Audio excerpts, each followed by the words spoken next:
اعطوني اسم دواء وقولوا لي لشو بيتاخد. اسبرين. برافو. ولشو بيتاخد؟ لوجع الراس ولغاء اوجاع.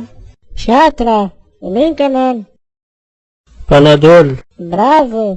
ولشو بيتاخد؟ كمان لوجع الراس. شاطر. ومين كمان؟ الفياجرا.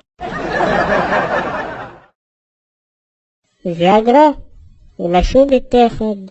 للإسهال. وكيف عرفت؟ لأن أمي بتضل تقله لبي خد لك حبة فياجرا بركي بيوقف هالخرا.